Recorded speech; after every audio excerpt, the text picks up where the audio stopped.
Hello, everybody. Welcome back. This is Pam with Purrrfectly Holistic, and we have a great guest and show for you guys today. So, wherever you are joining us in the world, be sure to drop a comment over here on the side because we are going to be looking at your questions and comments, and we would just love to say hello.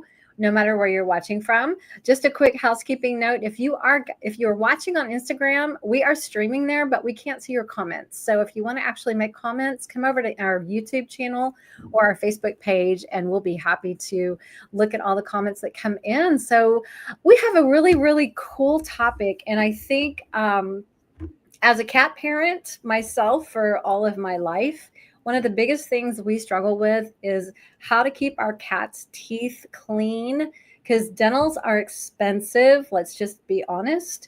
And no cat likes to go to the vet ever for anything. So it's stressful for us to carry our cats to the vet, make appointments, get their dental work, worry about infections, worry about, all the aftercare and the effects of the drugs and all that kind of stuff. And so I'm super, super excited because we have an amazing person joining us today who is going to enlighten us and give us some hope about how to make this whole task easier for us. So, Dr. Emily Stein, thank you so much for joining me. And I have to say, my best friends, Jay and Adrian, just rave about you and think you are amazing. And no, so they have a lot of diggity. I have yeah. I learn all sorts of herb information and data from them. So that's not my formal training. So I geek out whenever we go out to dinner. Totally. No, they are so much fun. They just had so many wonderful things to say about you. And I got to meet one of your amazing associates at Super Zoo and learn more about your products. Brought it home, started using it with my cats. I found it so easy. So I'm excited. So let's talk about TEEF for Life. But before we go into that, can you just tell us your origin story? Like, how the heck did you just wake up one day and go, I think I want to create a tooth product for pets? Like, how did you get into this anyway? Definitely not. I definitely didn't wake up thinking about that. I am a trained, my doctorate was in microbiology. So my patients are like, 20 nanometers in diameter.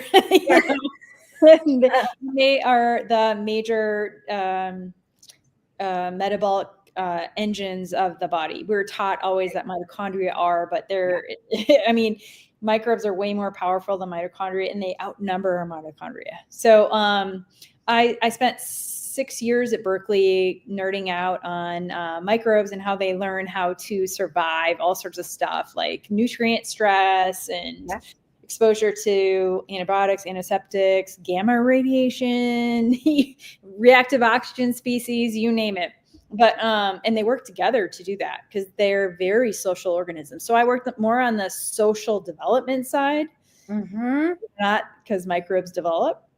And there's a whole subset of microbes that go through developmental cycles a lot like humans do, believe it or not, which is really interesting. And so totally nerded that. And then I switched gears and I went to Stanford for 7 years in rheumatology because I needed to learn more about that. So I spent a lot of time on the neuroendocrine immune axis. And the microbiome was always popping up in the equation, or previous history of infections and multiple courses of antibiotics and blah, blah, blah, blah, blah, is triggering MS or rheumatoid arthritis or lupus, which is where I focused a lot of my time. And while I was there, my grandmother had a stroke. And it turned out she had a tooth pulled the day before. And so now diving into this, this wasn't known when I dived in to try and save my grandma's teeth, right? And I buy my grandma.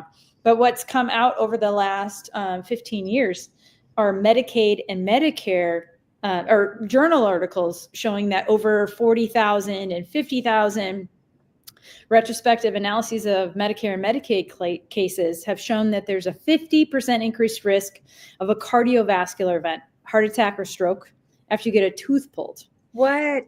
Yes. And that risk lasts for 4 weeks after the procedure. So if you have it's not human specific, it's mammal specific. Right. If you get a tooth pulled, I mean, think how do vets treat dental disease? They pull teeth.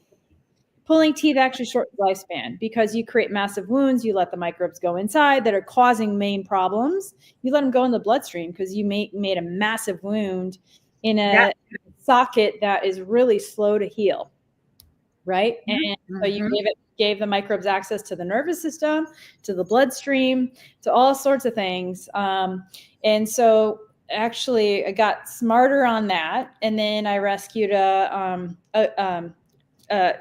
I have a soft spot for Cocker Spaniels in rescue. And so I got her from, her name was Tinsley. We renamed her, original name was Molly, and we named her Tinsley because she's spicy. She was not a Molly.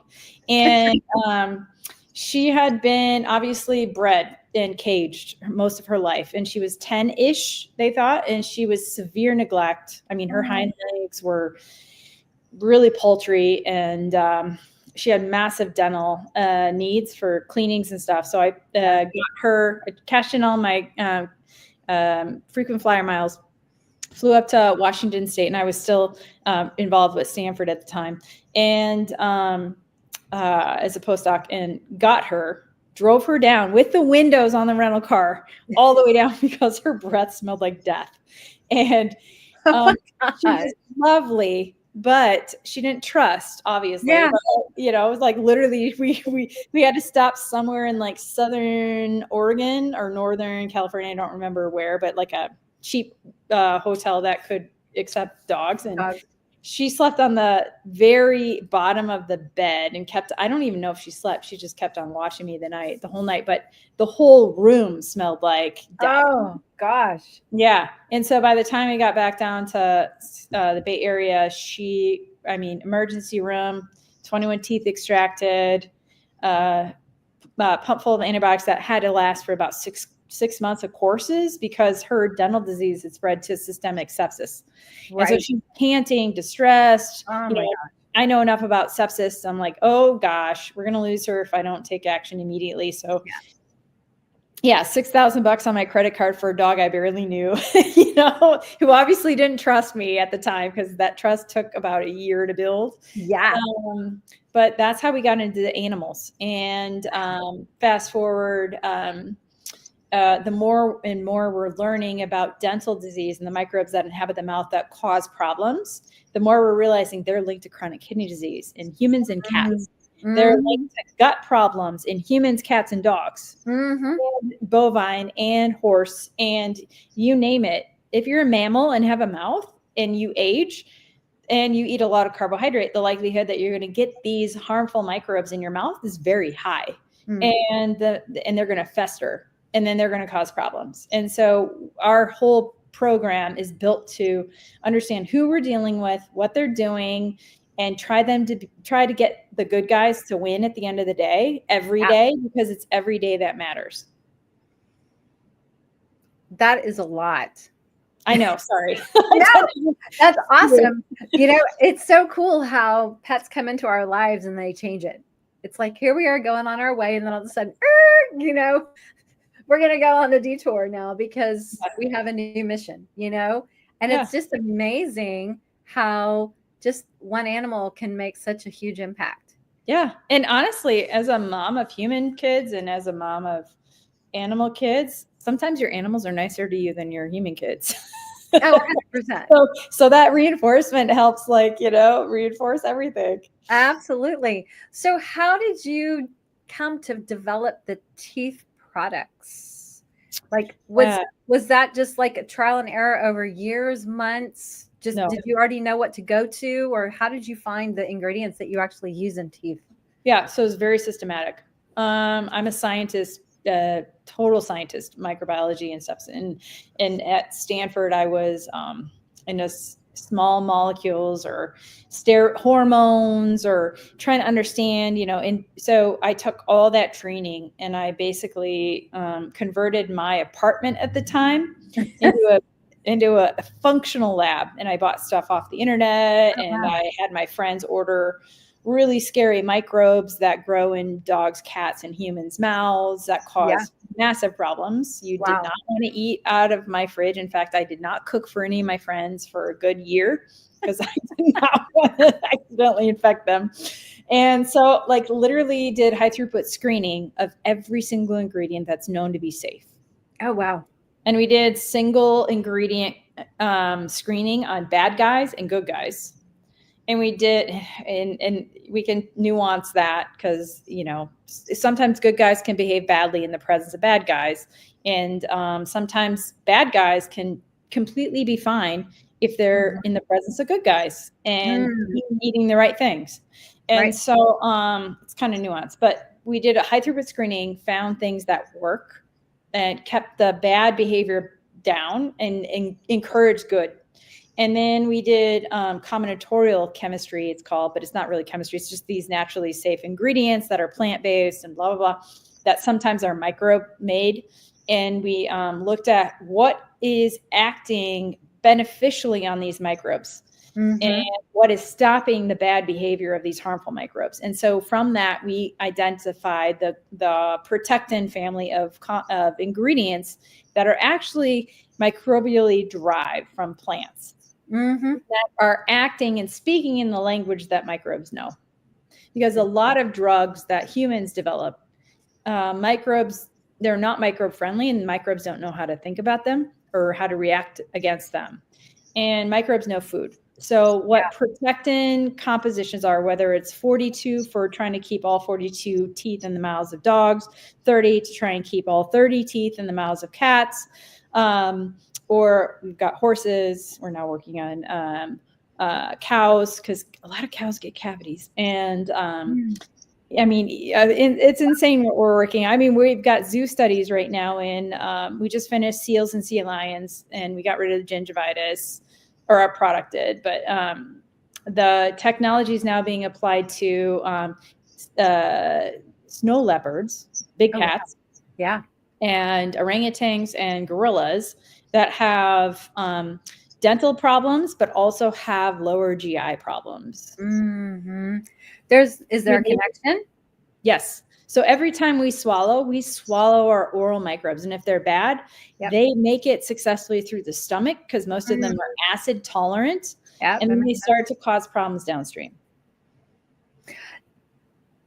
How do things like amylase play a role in the whole oral microbiome? Because in cats, I know, you know, they don't have a whole lot of amylase. Dogs, I don't know about them at all. But that's where at least the digestive process starts to some degree, and a lot in humans, of course. But how does that play, or does that play a role? No, well, the reason why cats don't historically have a lot of amylase is because they should not be eating a lot of carbohydrate. Right. And they're inadequately evolved for big brand cat foods, which has a ton of carbohydrate-ridden filler.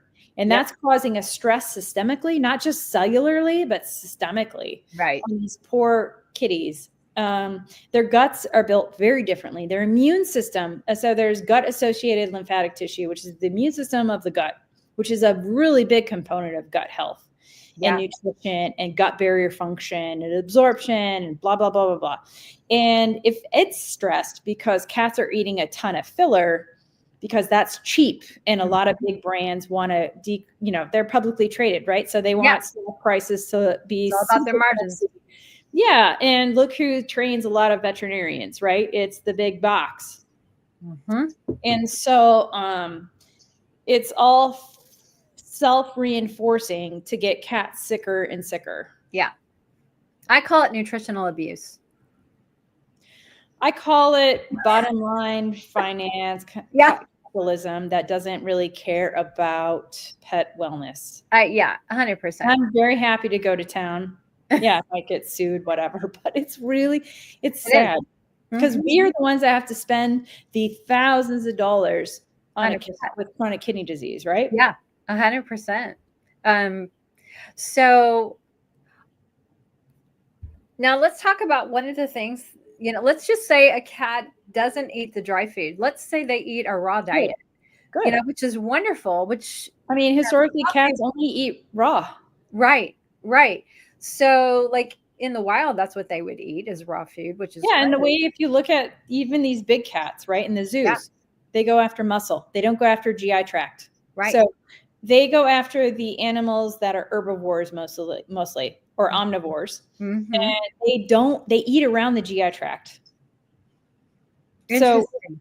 they eat around the carbohydrate That and is the very fiber, interesting. and they Yeah. go right to the muscle, and they go to the heart, and they go to, they go to They muscle. go to the brain, they go to the organs, and They're yeah. built for that. They have a very short GI tract that's built for protein degradation and absorption of those byproducts. Yeah.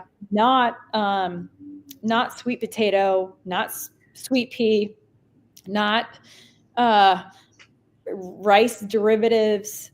You know what I Correct. mean? Yes, absolutely.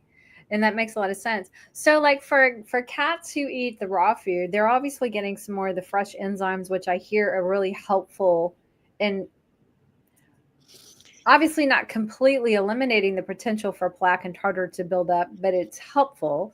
So if a cat doesn't really have to chew, like a lot of cats, unless they're chewing something really big, they just swallow, right? So well, first of all, I guess we should talk about your product. So the TEEF for Life, and you guys who are watching the chat, thank you so much for joining us. Elaine, we're talking about the product called TEEF. And I love that you named it TEEF because every cat parent calls their cats teefies. They are teepees. They're teefies. When they're kittens, those teepees really hurt. Yes. And they're so little, right? They're so cute. They're like little needles. Yes. Like my cats would attack my feet in the morning because I sleep with my feet out without socks, and they would just go after me. You're like, okay, guess it's time to wake up. Totally. And then I had to wake up. Yep. Whether who needs or whatever. That was, Absolutely. Absolutely. So if cats don't actually chew, how can the teeth product be used, or how share with us like all the different ways that you would utilize teeth? Yeah. So the biggest organ in the mouth is actually a muscle, and it's called the tongue. And the tongue in a cat has a ton of little tiny hairs that are curved, like, at an angle. Oops. Sorry, this is reversed. So I have to get smart really quickly.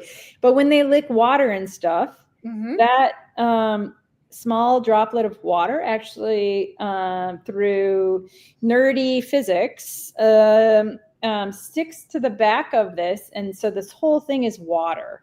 Yeah. And what we know about the tongue is that it's hyper porous and it's thin, so that the outer membrane actually below your tongue, and I'm going to touch my tongue, is kind of, you guys might not want to see it, but you should do it you should look at your own cat's tongue if they'll let you. You should look at your own tongue, the bottom. That's built for sublingual absorption. Yeah. So there's a ton of vasculature in there, and it's thin. It's not thick papule like the top. Right. It's thin, and it's easy barrier for permeation. And so microbes, so the mouth is the second most highly abundant location in the body, whether you're a human, whether you're a snow leopard, a cat, a dog, the gut being the number one. Okay. Particularly in humans and dogs, it's the colon. But in cats, their gut is so short, the whole thing is basically a version of a colon that's got hyper functioning like a small intestine. It's like super cool. The cat gut is amazing. Yeah. Anyway, long story short, I derailed myself. Okay, so when you have so many microbes in your mouth, you swallow them. Humans swallow about 3 times 10 to the 8th microbes a day.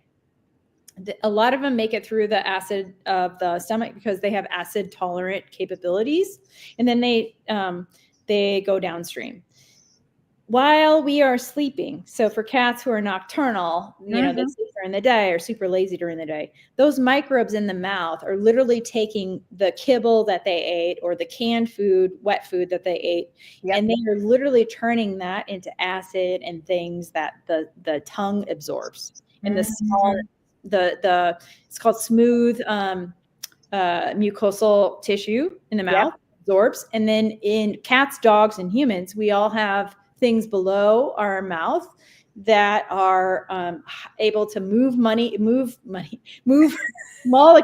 Wouldn't that be nice? All over the place, and money that you spend on that stuff, whether it's good or bad. Most of it's way overpriced, and they're really bad. I mean, the microbes are turning things that are artificial into really things that are really carcinogenic and immune inflammatory, and we're just absorbing that all through the night. And whether that's a cat or a dog or a human, it's the same phenomenon. Sublingual absorption is a big deal. And so our approach is like, whether you're on top of the tongue, whether you're below the tongue, whether you're deep, deep down below the gum line, which is where a lot of dental disease starts. Yeah. We're going to change what the microbes are eating.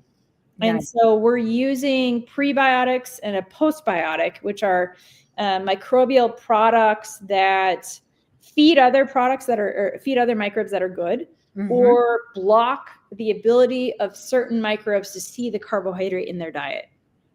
And basically put the microbes in the mouth on a keto diet, which is what, I mean, honestly, cats need to be eating keto. They should have been their entire life. The ancestral cats, and I was just hiking in, in the mountains, and I saw, big cats, right? It's super cool, but they feed on rabbits. They feed on rats. They feed on whatever they can get a hold of. That's not, they don't feed on corn. They don't feed on wheat. They don't feed on this rice derivative filler. So that needs to be thought about, because we're transitioning these microbes that shouldn't we're seeing human omnivore microbes in cats' mouths these days. And the dental disease is going sky high, which maps directly onto the rates that humans have. Yeah, it is. And a lot of people, I don't think they realize this, and I learned this several years ago, is that there is a microbiome in every part of our body, in our mouth, on our skin, in every kidney, in your liver, every organ, in your brain. It really is fascinating how it all works. Yeah. So back to cats, like, here, I'm going to show you. This is what we built for animals, called TEEF For Life, and it's a powder concentrate. Yeah. Their tiny hairs on the top of their the papillary area of their tongue can lick it, right? Right. And we can put it in the water. You can put it on their wet food. So anything that they lick, you want to definitely inoculate the tongue, because the tongue is one of the biggest reservoirs for seeding the rest of the mouth as far as who lives in the mouth. Nice. And what they do. And then we also have come out with a lickable treat. So we have cinnamon and beef liver at this time. We're going to have catnip and a couple other variations. But the whole goal is to really get those cats and dogs to either lick it out of your hand or lick it on what I have is like a lick pad.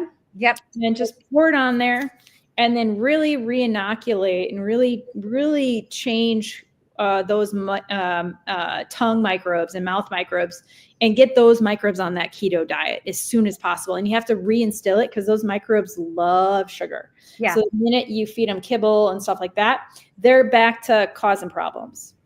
Yes. And there are some pets, even if they are on a gently cooked or raw diet, there's still some pets, and I don't know if it's genetic or what, that still have a tendency to develop the plaque and the tartar, and they're not eating the carbs. No. So is that probably more of a genetic thing, and we still need to be really, really mindful? Tell me more. Yeah. So just like we inherit genetics from our parents. Yeah. We also now know that we inherit our maternal microbiome. Interesting. So if mama had dental disease, you inherited those microbes. Interesting. And cats. And for cats. Doesn't matter. Cats, gorillas, dogs. Wow. I mean, this little guy. Look at you. He was a rescue, and he was a mess. And so, it doesn't matter. Literally, there's a passing on, because when the fetuses are in the placenta, the oral microbes we found in multiple studies in rats and pregnant goats and pregnant sheep and humans and dogs and cattle is there's either spontaneous abortion risk, preterm birth risk, failure to thrive risk, or passing on dental disease risk. And it's all derived. It seems to be significantly derived, if not all. I'm not going to say all. As a scientist, it's hard to say all. Yeah. I haven't seen any evidence that comes from anywhere else from the mouth, but it's very strongly implicated. That is interesting. The reason I ask is because my cats, they all eat raw food now. But my 16-year-old, for the first few years of his life, he ate the wet food and a little bit of a dry food. That was years ago. And now, for years now, he's been off. But he still always has a struggle with more of the tartar and the plaque. My middle child, he'll call her middle child, who is 9, she has perfect teeth, like beautiful. All she's eaten for the most part of her life is raw food, and they are from different mamas. So that makes me wonder, Gunner's mama probably had more of her diet was different. She had more of a dental issue than Aylin's mama, you know? And then how much do you think diet plays a role in that, though? Like, can diet overcome to some degree the genetic predispositions? Is it like epigenetics? You know? Oh, I love that you just threw out that. Oh, we're geeking out. Jay's here. She's like, love the geeking out. Yes. Yeah, we can throw out big words like epigenetics. Oh, yes. You got your genetics, then you got your epigenetics, which are what your genetics tend to do when they get stressed, and they can change, right? Certain genes get expressed differently versus others. And what we are now learning is that when you eat different foods, that, to Jay's point, that are plant derived, that are herbal on the most part, less on the rice, sweet potatoes, peas, they have microRNAs and things like berries and stuff that have been shown to actually regulate genetic expression. Nice. And so the more colorful, the more carotenoid heavy, the more carbohydrate down, which I love herbs because they are. And I don't sell herbs. We don't sell herbs. I'm just vibing off of that stuff because I like those data. It's very low glycemic. There's very little sugar. It's all got to be low glycemic with cats. Yeah. All got to be. Okay. Yeah. And I'm not the expert, but you guys know experts that could speak to it much more articulately than I can. I can just speak to what the microbes do. And I can speak to what the immune system does. So you feed carbohydrates, you have the microbes turn those carbohydrates into inflammatory acids and things that piss off the immune system. And then you get tissue problems, and then you get rejection, you get foreign body response, and then you get all sorts of attack. Your own immune system is attacking itself, which is what happens in CKD, which is what happens in gut problems. And so to stop all of that, just keep cats on the diet they should have always been on. I totally agree. And it's really sad that it took me about 3 cats to learn that lesson. Well, we're not taught that. And in the sense of vets, they're not taught that either. No. So they have a curriculum that's very tight and practiced. And so it takes some people that are questioning what they're taught, right? That would be me. Yep. I'm not afraid to ask the questions that they don't like to answer. It's like, that just doesn't sound right to me. Why? So I think, and what I do see, and Jay, you're here, you understand, and you've seen this too. We are seeing a shift in education and pet parents finally understanding about proper nutrition for cats and the type of species appropriate diet that they should be on. We understand that, sadly, to be on a really good species appropriate diet can be more expensive, and that's a shame because it shouldn't be that way.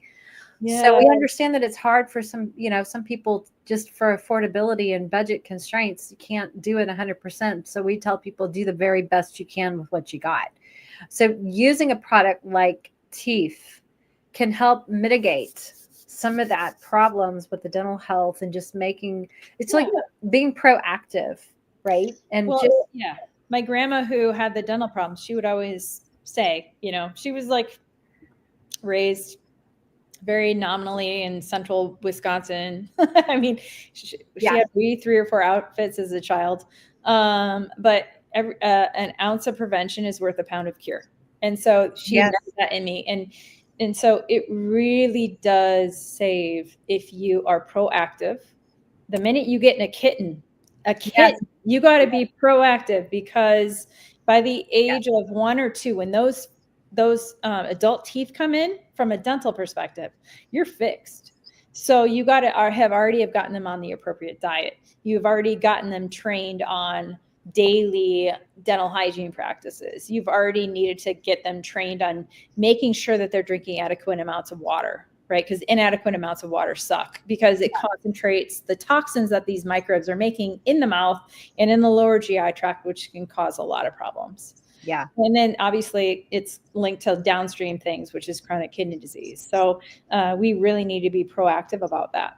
Yes. I'm going to go through a couple comments here. Lise says, my 13-year-old kitty Molly had her teeth cleaned yesterday and was treated for 2 resorptive lesions. She eats premium grain-free canned food only. I'm very interested in your product, which we will get to that in a second, but thank you for sharing that. Betsy says, I've already learned a lot. Is there a specific age we should introduce? And is a scoop a packet? Talk about how show the little tiny scoop that goes with that little jar. I would if I wouldn't have lost it. It's so tiny. It's so tiny. Keshi. Oh, I found your scoop. He's like looking at me. You gotta look. Keshi, I lost your scoop. Oh, the side eye. So anyway, sorry. No, you're good. This is the daily dose. And it's so tiny. I know. Well, it's concentrate. It's just human grade. Like literally nothing I give a cat or a dog or my grandmother will be problematic. And under like low dose and micro dosing is the way microbes understand. If you want them with a signal, they're just going to completely shut down and you're not going to have an effect. And so we're literally microdosing. You put this concentrated powder in their drinking water, or you put half of it in the morning on their food and half of it again in the evening on their food. You don't want to overwhelm the microbial system. And more is not better with anything, right? Even with our products. So there's ways you can, if you're a multi-cat home, you can cut this single scoop into multiple water dishes. And if you have flowing water systems, first thing to do is throw out that freaking filter. It's the grossest thing in the world and it aggregates the problem. Throw out the filter. It can still move, but you need to rinse it out every day. And you need to make sure you wash the tank out with soap and water every few days, because the environment is obviously not sterile. And then in the protein-based, this is salmon because my dog is nuts for salmon, but we also have beef liver but we have a lot of cats that like both. And then, you 2 crazy cat ladies and stuff are going to have massive blowout of our the things that we like to call kitty crank, but it's not really the brand name. It's going to be the silver vine mixture with the catnip, but embedded in it is our cat product, Protectin 30. And literally these cats are licking it. Normally they just nuzzle the nip and stuff, but you can even sprinkle it on a pillow or a rug or a toy and they'll start licking it. And that's the whole point, is to get that action at the tongue level as fast as possible throughout the day. So it can be applied every day to a cat, because they're dealing with this problem every day. And resorptive issues we're finding is actually driven either by viral or by fungal problems. And so you got to clean up the mouth, and it's a microbial driven problem. So daily administration is really important for really reducing the rates of that. That is so good to know. Okay. And then there was another question. Levis says, I mix raw with wet food so I can afford it. I need to get a better wet food. Elaine says, what does TEEF stand for and where can I buy it? So is TEEF an acronym of some kind, or does it just a play on the TEEFs that we talked about? It was a really cute name, TEEF. I love it. And the goal is, the name is TEEF For Life. And so what we know from my grandma, what we know from Tinsley, and what we know from my cat Murphy, I didn't even have time to talk about Murph, but I call him Murph dog. He was very dog-like, but he would like fetch, and he would go after Doritos bag in a heartbeat. I was trying to fight him off of my Doritos. I'm like, no corn for you, you know? Right. And, anyway, he just had attitude, and I loved him. He was a rescue from the Milo Foundation. But it's literally what we now know from retrospective analysis, and is the longer you can keep all of your teeth, whether you're a dog, a cat, a human, you have a better chance at wellness and longevity. And from a financial standpoint, you have a heck of a lot less risk of having to spend $6,000 on Tinsley like I did. Yeah. Okay, let me ask you another question regarding your products. Besides the new product that you're putting together with the True Crazy Cat Ladies, which that sounds amazing, and I'm excited that you said that. Is there and the oral powder for the cats and dogs? You have a human product too, don't you? Oh yeah, that's what I built for Grandma first, because So she tell us about that. I didn't know you could just put the concentrated active ingredients in water and drink it, and it would have the same effect. That was a couple of years after my grandma. And that was when Tinsley came into the story. And we did high throughput screening for grandma, found the active ingredients. We redid the entire high throughput screening for Tins and our neighbor dogs and friends' dogs that had dental disease and had to start getting their teeth pulled. Long story short, it's the same freaking ingredients, because dogs eat so much carbohydrate these days in their food supply that they're literally, if you look at the microbes live in the mouth, it's an omnivore diet microbial biofilm profile. And now with kibble on the cat side, it's the same thing. And cats are really susceptible to fungal because they don't salivate as much. And so in fungi, no. They secrete toxins and stuff that make this cytotoxins that kill the tissue or make the tissue overgrow, like in resorption problems. And so it's a mess. And so what we've really dedicated our time to is understanding the problems, who's the bad actor, but it still to this day comes down to diet, carbohydrates. And so our technology blocks the microbes from seeing carbohydrate. That is fascinating. I was given a sample of your mints at Super Zoo. Awesome. You guys go get the mints. They're awesome. We have the water additive too. And we've got toothpaste tablets. We don't want to put anything in water because then we have to put preservatives in there. And preservatives actually cause problems. They get rid of good guys. So we're all good guy friendly. Yeah. And I think it's important also that, you know, for cats who eat raw food like mine, they don't drink much water at all. I know. So that's why, like you said, just sprinkling a little bit on their food twice a day. And let me answer Leva's question. She says, can you, is it one full scoop with a meal once a day? You can spread it out over 2 meals if you want to. Just take that. It doesn't matter. Just, you know, just sprinkle a little bit. Like you said, I think what I would advise is wherever their pause session is, because cats go through, you know, they're nocturnally active unless they're like Murphy, and he catered to my cycle, right? And so it was during the afternoon where he was the laziest bum ever, and he would just lay on my lap. And that's where you want to make sure he gets a hit of a dose before he takes that nap, because those microbes don't stop. That's true. And then he's not actively moving his mouth or anything. It's just sedentary in there. And then there's a lot of absorption of whatever they're secreting going on. A lot of that's inflammatory. Yes. And not to be gross, but that's why we wake up with bad breath. Yeah. Oh, microbes poop in our mouth when we sleep. I mean, I went gross for you. You know, we're geeking out on everything, so we might as well talk about that too. Yeah. Are there any side effects that you have seen with any pets? There are a couple. So we've heard, particularly on the dog side, small dogs that are certain breeds that don't drink a lot of water, that are raw fed, that are high strung, can have nocturnal urination for a couple of days or loose stool for a couple of days. Okay. And I think that's a microbial immune and neuroendocrine and real neuro thing. Because when you start to sugar starve microbes that are really hooked on carbs, they cause problems. And so that can be causing the host to want to be more aggressive or eat more or whatever, and when they're shedding, because they're all starved, that can cause, they leave. And so they leave through the urine or the feces. Mm-hmm. Mm-hmm. In cats, we've heard of regurg. Okay. Because again, when the harmful microbes are leaving, cats regurg all the time. They're built to kind of regurg, more so than have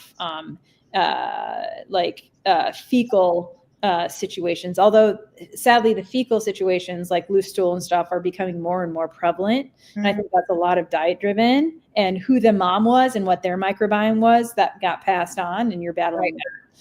So those are some of the things we've heard of in the past. And then as far as the opposite goes, which is like, I think we've only heard of maybe 2 cases of more solid, less frequent stools.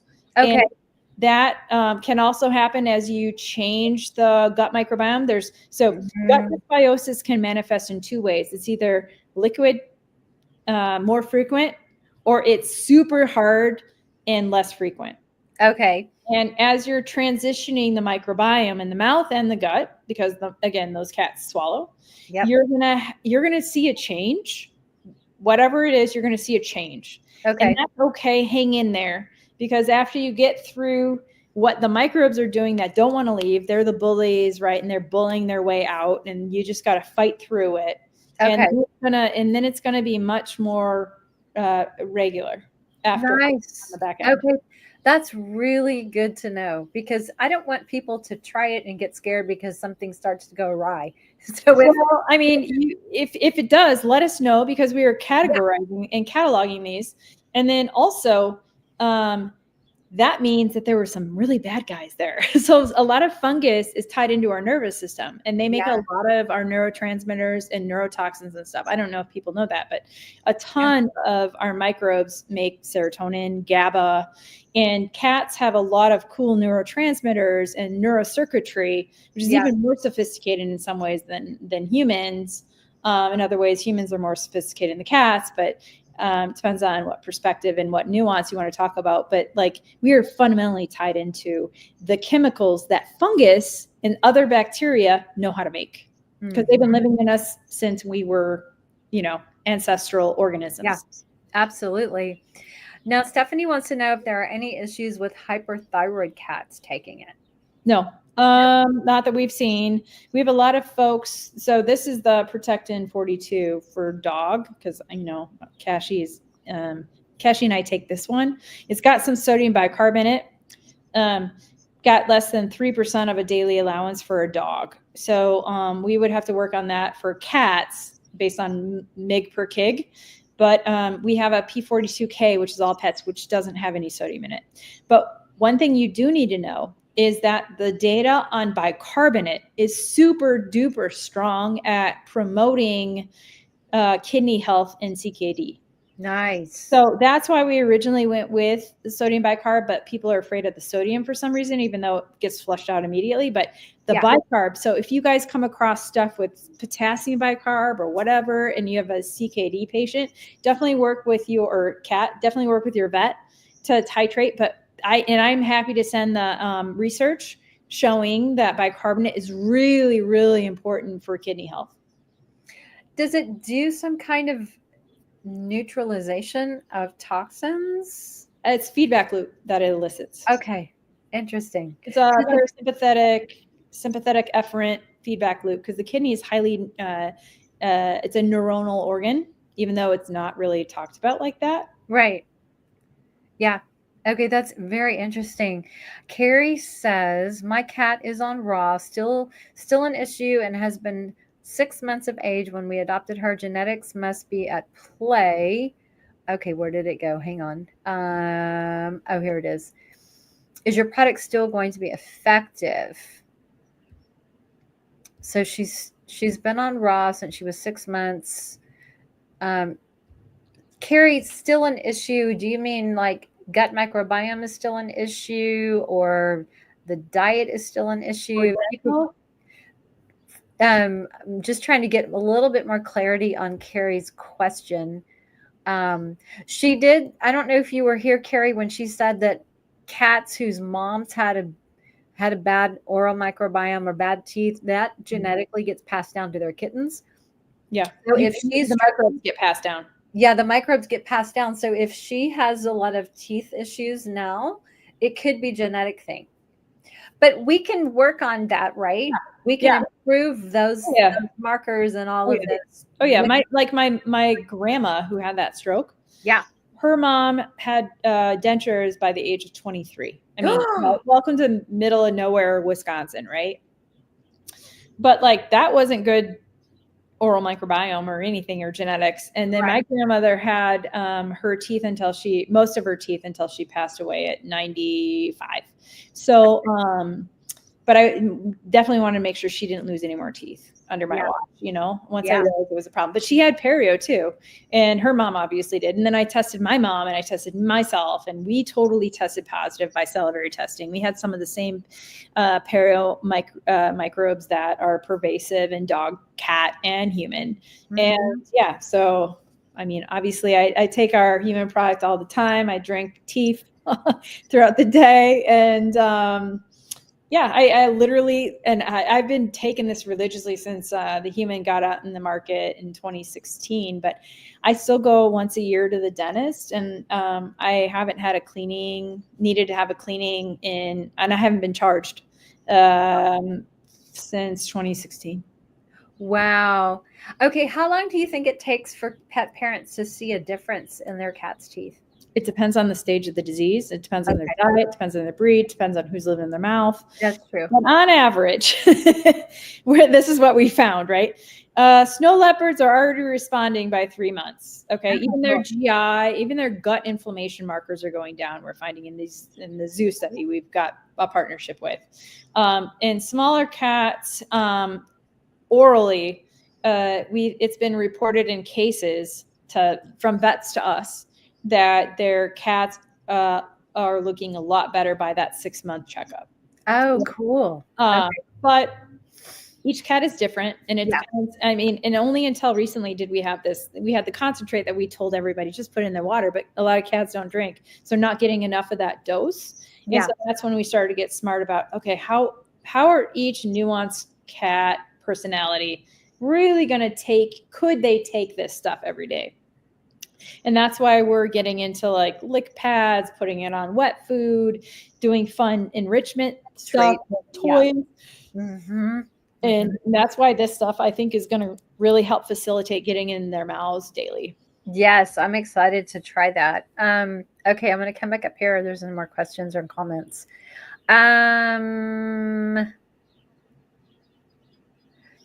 Levis says, okay, I'm having trouble reading one of the words in here. It says, I ate TFLFE. I don't know what that means. To wipe my cat's teeth with those dental finger wipes. Will they help with this product, or can I stop trying? I think she says, maybe she says, I hate to wipe my cat's teeth with those dental finger wipes. Will this help this product, or can I stop trying? Yeah, so happy to talk. And this is really controversial. I get punched in the face verbally constantly by dentists, vet dentists and human dentists. But here's the reality. There's cats, dogs, humans have only had toothbrushes and wipes probably in the last 150 years. Okay. Mm-hmm. So we've evolved through a varied diet that is appropriate for us to grow the right kind of microbes that eat that appropriate diet. And then we get a lot of plaque and tartar buildup. The minute you switch diet and have a lot more carbohydrates, and a lot of the treats on the market for cats are just awful. So stay away. And then they're growing the bad. And then once they start to grow the bad, it's really, really hard to stop that process. So the truth is, and the clinical data show, that you brush their teeth, you just smear those bad guys around and spread them. And then they reattach, and then they continue to cause the problem.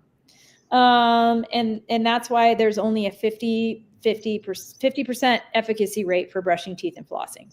Interesting. It's because, and water pick and all that stuff. It's the physical removal doesn't really work because the microbes just reattach in about 2 minutes. What does actually work is if you change what they're doing. So what we're trying to do is not hit them with an antiseptic or an antibiotic or things that kill them, because that sends up their stress response pathways and they're going to survive it most likely. But what we're doing is saying, hey, don't eat this crap. Please eat this instead. Like, eat this amino acid steak, because we know it's better for you and it's going to be better for your host. Because what the basic building block of protein is an amino acid. Yes, that makes a lot of sense. Okay, so Kathy says, is it possible for you to make the one product with venison that you currently have in beef and salmon? I have one cat that has allergies to every protein except venison. Well, yeah, let's work with it on you and see how it works. That could be like your novel protein treat, you know. We're gonna do bison, so venison is actually a derivative. It's close, so yeah. It's a red meat. Game has to happen, and then what about rabbit or duck? What do you think? Yeah. Well, rabbit is it would be like an ancestral diet of a cat. Yep. You know. Yep. And I'm not gonna lie. They're overcharging for super clean proteins and single proteins. So we've signed up to do that because that's the right thing. But just know that our products are not going to be the cheapest in the world. And I apologize, but everything is our active ingredients are human grade, and then the single proteins are domestically sourced from wild range and those are super expensive. Yeah, they are, unfortunately. Carefully curated proteins are highly expensive.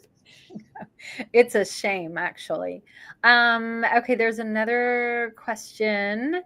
Is there any reason to continue trying to clean their teeth with a dental finger wipe? Probably, if you're going to try the teeth, just put the teeth on the wipe. Just put the teeth on the wipe. I love that. Yes, that's a great idea. You don't need toothpaste. Just put really pre-wet the wipe and then dip it in the teeth or sprinkle the spoonful on and then just go to town. I put it on my toothbrush. Yeah. And I brush Gunner's teeth. He's the one that has the tendency for the more plaque and the tartar and stuff like that, even though he's eating really well. Yeah. So he lets me brush his teeth, but I'm going to try it with the toothbrush to like wet the little, because he has a little tiny toothbrush.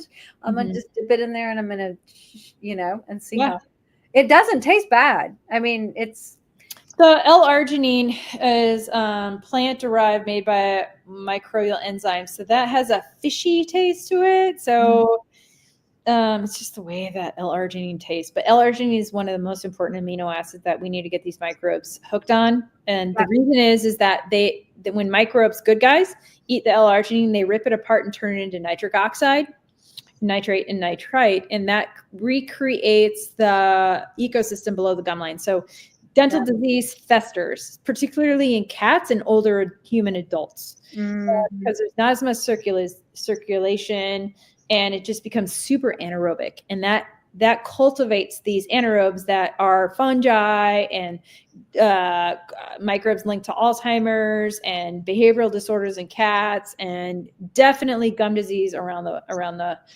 species kingdom. And so by having the good guys make oxygen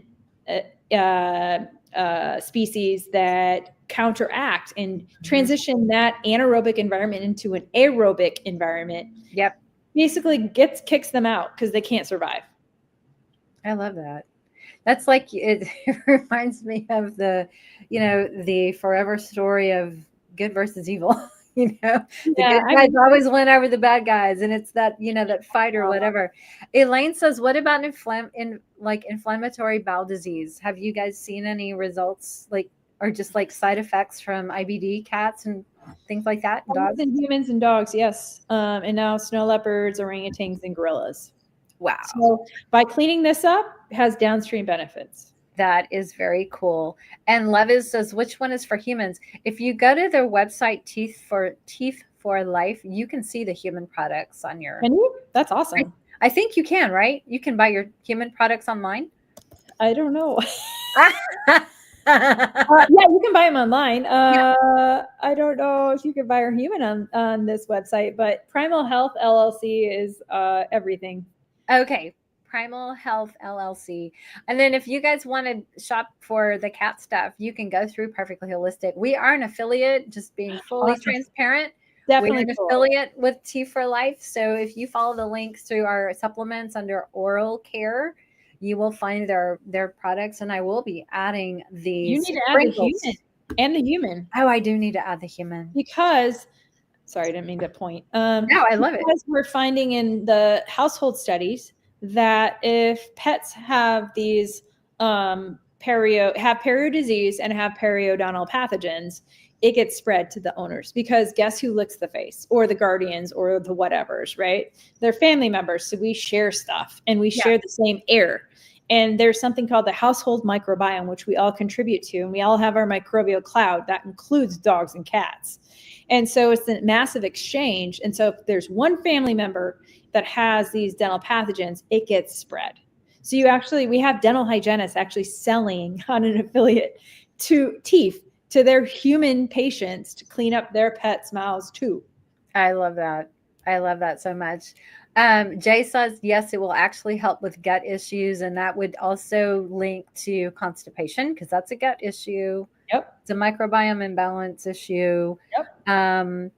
And, you were talking about how, is it L-arginine? Is that what you said the amino acid is? That kind of Well, tastes. that's what we use. That has the best efficacy clinically. Yep. Because it may taste like fish a little bit, but guess what? Cats like fish. So I don't. It's not literally if you put this in your hand. The majority of cats I've assessed for palatability, they've licked it right out of my hand. It's just the concentrate. Yeah.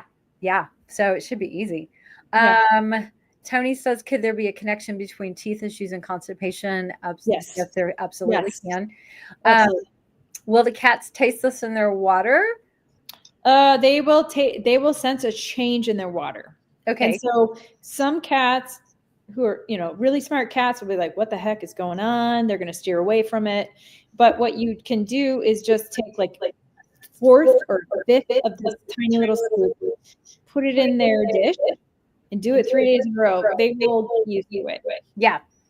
And one customer that I have says it turned her water bowl green. So just be aware, there's chlorella. Chlorella. Oh, green is the chlorella. Yeah, you want it to turn green, by the way. Yeah. If it's not green, call us. So it's normal is what we're trying to say. So yeah, that's cool. Okay. And let me see if I can get to, why won't it let me scroll down? It says new comment below. Okay. Maybe it just needs some time to reset. Okay. And now my screen is frozen. Super. I don't know what's going on.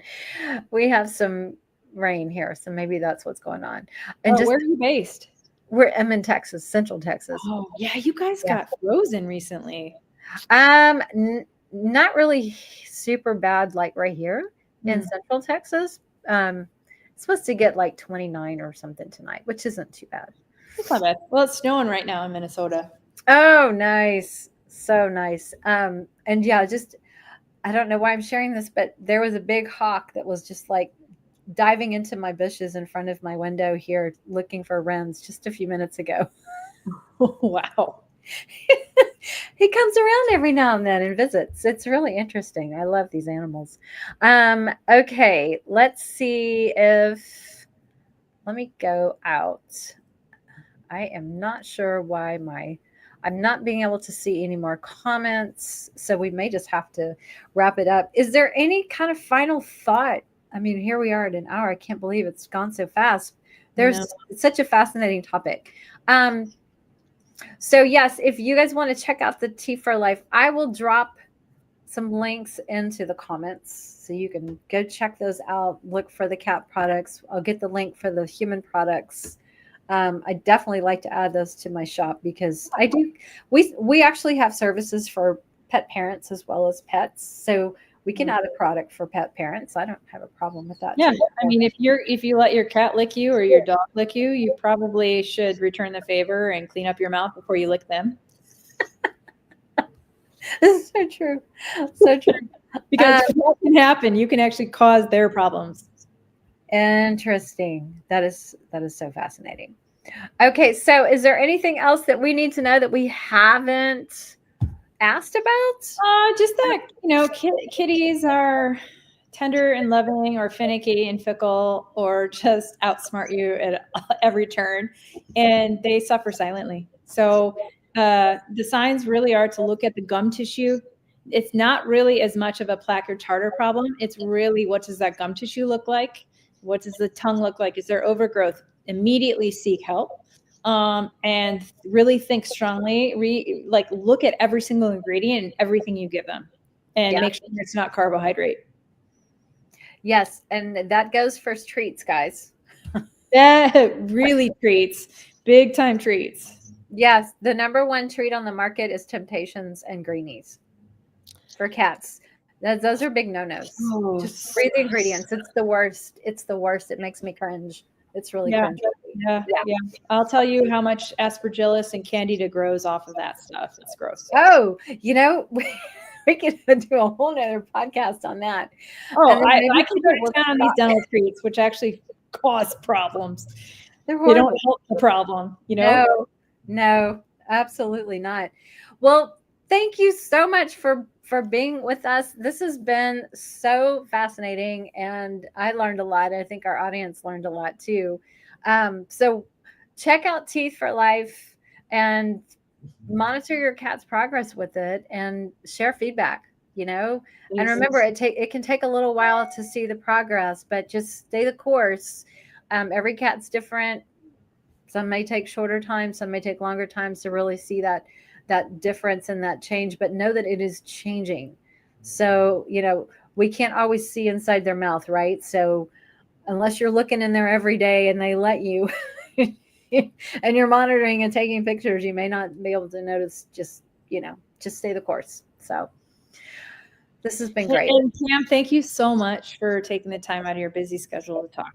Oh no, back at you, because you're in the laboratory. I'm just here and moderating and sharing information so that we can help cat parents do better. So no, what you're doing is awesome. It's education, because when we learn, we can do better, and then we can share that information so that we can help more people and more kitties and more dogs. And the cool thing is there's now an army of passionate people that are really pushing it. And I'm happy to support. Awesome. Well, I just so appreciate you and all the work you're doing. And if there's anything we can do to support you and any future endeavors, future products, whatever it is, definitely let me know. But anyway, it's just more awareness that this is a problem. 92% of cats have problems. The system isn't working. We got to get better at it. Absolutely. That's a great place to end. So thank you guys so much for being here. Definitely drop a comment if you're watching this on the replay and give us your feedback. And we will see you again next week for a really cool chat with Billy Hookman from Green Juju. So you guys have a great day. Stay safe and stay warm. And we'll see you soon. Thanks, everyone.